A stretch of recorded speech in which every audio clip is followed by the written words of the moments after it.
Whatever you ask in my name, you will receive it.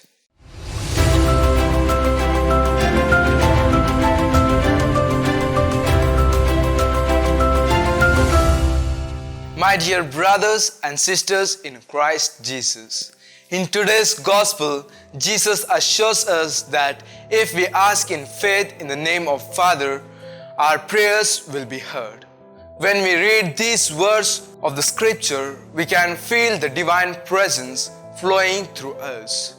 Whenever the Mother Church prays to the Father during the liturgical celebration, she always concludes with, "Through Christ our Lord." Why do we need to ask in the name of Jesus to the Father? Can't we ask it directly to the Father?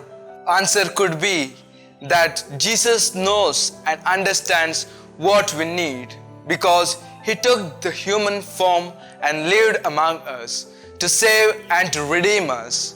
Our Father gives us what is good for His children. We read in the letter to the Hebrews 10:19, "Since we have confidence to enter the holy place by the blood of Jesus." Now the door of the holy place is kept open to us since Jesus has left the door open, not because He has forgotten to close it, but because He Himself is the door. In John 10:9, He tells us that, "I am the door. If anyone enters by me, he will be saved and will go in and come out." He is our intercessor.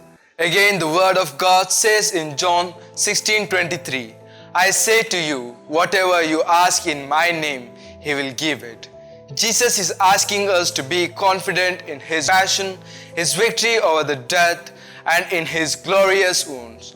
As St. Peter says in 1 Peter 2:24, "By His wounds you have been healed." Jesus assures us that the Father loves us with the same love He has for His Son. He loves us especially because we believe in Jesus and love Him.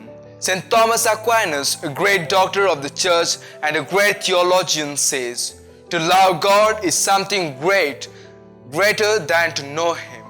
As we are approaching the Feast of Pentecost, where the Holy Spirit descended on the apostles, let us pray during these coming days for a fresh outpouring of the Holy Spirit into our hearts. Jesus says in John 16:24, "Until now you have asked nothing in my name. Ask and you will receive, that your joy may be full."